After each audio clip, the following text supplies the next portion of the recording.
Hello and welcome to a second look at those stories. Now, why is it called a second look at those stories? It wasn't that in the beginning, and in fact I didn't really have a name for what I was doing. I just kept testing things out, throwing things out there, just putting those stories up, and then over time I realized there was a theme that was developing, and that was that I was looking at something that we all thought we knew something about, and then giving it a second look, a second opinion.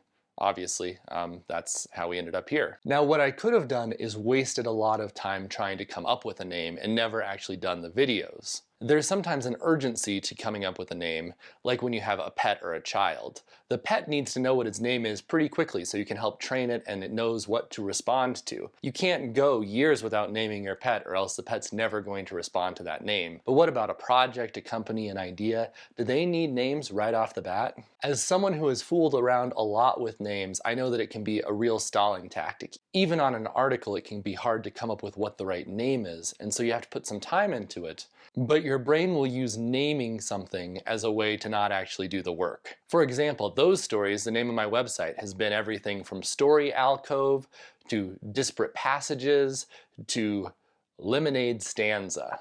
All of those, even Lemonade Stanza, ultimately rejected, although I do still hold some of those names as a domain. But if I waited for the right name, I would never move on to the next thing. I'm still not sure that Those Stories is the right name for this project, but over time, those stories will become associated with what I'm trying to do. As the creator, we think names are a lot more important than they actually are. Take some examples from our recent past. Quantum Computer Services was the original name for what became American Online, or AOL. Now, we probably would have used it still if it was called Quantum Computer Services, but it really doesn't roll off the tongue as well or abbreviate as well. QCL is not as good as AOL, but we probably would have used it. That's a much better name than the search engine we could all be using right now, Backrub. Yes, Backrub was the original name for Google. Now just imagine logging on to your computer and checking your Backrub email.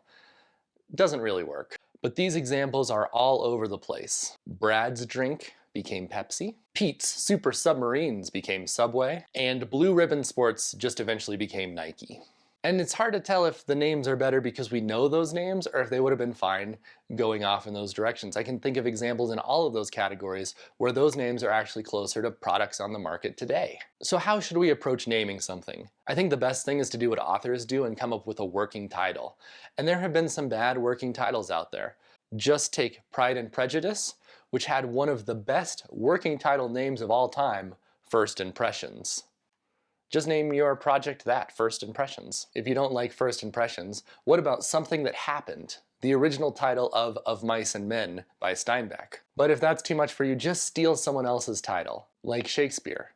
All's Well That Ends Well actually became War and Peace. So for now, working title. I wouldn't suggest it if you're trying to name your dog, but they'll probably be okay if you're not sure what to call them for a week.